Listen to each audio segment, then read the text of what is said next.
এতিয়া চিউজাত উপস্থিত হৈছোহি। মই ইয়াৰ চিউজাত আহিছোঁ আপোনাৰ হাইড্ৰ' ইলেক্ট্ৰিক যোনটো প্ৰজেক্ট এতিয়া একেবাৰে বিকল হৈ গৈছে। তাৰ কিছু কথা পাতিব আহিছোঁ ইয়াত, আৰু কিয় বন্ধ হ'ল। আজি বিগত 11 বছৰ এইটো একেবাৰে পাৰ্মানেণ্টলি বন্ধ হৈ গৈছে। তাৰ কথা কিছুমানৰ কথা পাতি আজি মই কিছুমান বুজিলোঁ।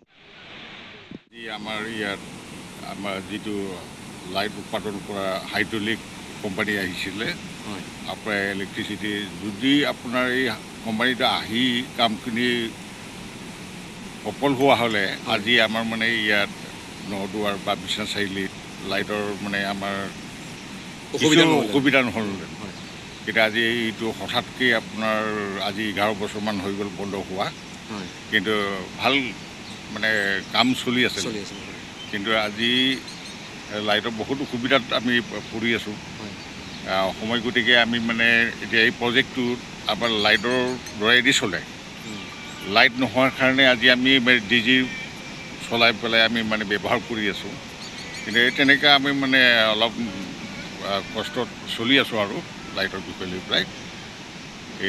সেয়াই মোৰ ক'বলগীয়াখিনি। আজিৰ এই সাক্ষাৎকাৰৰ কাৰণে আমাৰ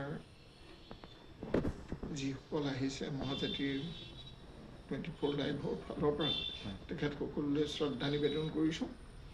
আচলতে আজি এটা বৰ ডাঙৰ কথা উন্মোচন হৈছে যে কিছু বছৰ আগতে চিউচাত এটা হাইড্ৰ' ইলেক্ট্ৰিক প্ৰজেক্ট আছিলে, আৰু কিবা কাৰণত আজি প্ৰায় 11-12 বছৰ আগতে সেই বস্তুটো বন্ধ হৈ গৈছে।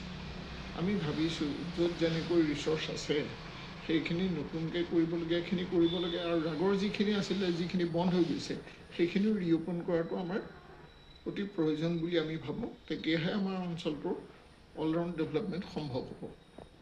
মই সেইটোৱেই ক'ম আমাৰ ফালৰ পৰা।